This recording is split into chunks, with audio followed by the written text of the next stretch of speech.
سورہ نجم میں فرمایا کہ کم من ملکن فی السماوات لا تغنی شفاعتہم شیئا الا من بعد ان یاذن اللہ لمن یشاء ویرضی، یعنی سورہ جو ہے قاف میں کذالک الخروج، اور سورہ زاریات میں انما توعدون لصادق، اور سورہ طور میں ان عذاب ربک لواقع، اور سورہ نجم میں فرمایا کم من ملکن لا تنفع لا تغنی شفاعتہم شیئا الا من بعد ما ان یاذن اللہ لمن یشاء ویرضی۔ یہ قانون ہے، جامع آیت ہے کہ جب تک اللہ اجازت نہ دے، جس کے لیے اجازت نہ دے اس وقت تک ان کی نہ ہے، یعنی عذاب اٹھانے والا کوئی نہیں۔ نجم میں فرمایا کسی کی سفارش سے بھی عذاب نہیں اٹھایا جائے گا، اٹھایا جانے والا جب تک وہ خود نہ اٹھائے۔ آگے سورہ قمر، سورہ قمر میں فرمایا ہم نے ہر چیز کو ایک اندازے کے ساتھ پیدا کیا ہے، ہر چیز جو ہے وہ اندازے کے ساتھ پیدا کیا ہے، ایک تقدیر کے ساتھ، اور وہ اسی طرح ہو کر رہے گی،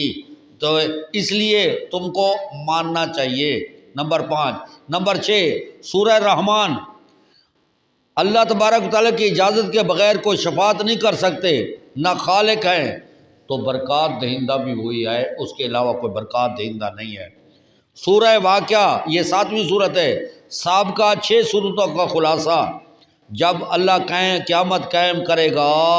حساب و کتاب کرے گا، خالق اور برکات دہندہ وہی ہے، لہذا فسبح بسم ربک العظیم، اس کو شریکوں اور عیبوں سے پاک سمجھو۔ یہ حصہ جو ہے نا، یہ اپنا دوسرا باب ہے، اس میں 7 صورتیں ہیں۔ پہلی صورت سورہ قاف میں کذالک الخروج، یہ قاف میں بیان کیا گیا، اور اس کے بعد سورہ زاریات میں ہے انما توعدون لصادق، اور اس میں طور میں ہے ان عذاب ربک لواقع، اور نجم میں ہے کہ لا تغنی شفاعتہم شیئا، اور قمر میں ہے انا کل شیء خلقناہ بقدر، اور سورہ جو ہے اندازہ نہیں ہے بلکہ قانون کے ساتھ ہے، سورہ رحمان میں فرمایا تبارک اسم ربک، تیرے رب کا جو ہے یہ برکت والی ذات اس کے رب کے نام کی ہے، اور سورہ جو ہے نا آخ واقعہ میں ان تمام 6 صورتوں کا خلاصہ کہ فسبح بسم ربک العظیم۔ جب قیامت اللہ قائم کرے گا، حساب کتاب کرے گا اور عذاب دے گا، اس کو عذاب کو ہٹانے والا نہیں ہے، اور کسی کی سفارش کام نہیں آئے گی جب تک وہ خود اجازت نہ دے، اور برکات دہندہ وہ ہے، لہٰذا شریکوں اور عیبوں سے پاک سمجھو۔ یہ خلاصہ ہو گیا ساری صورتوں۔ اب رحمان صورت کچھ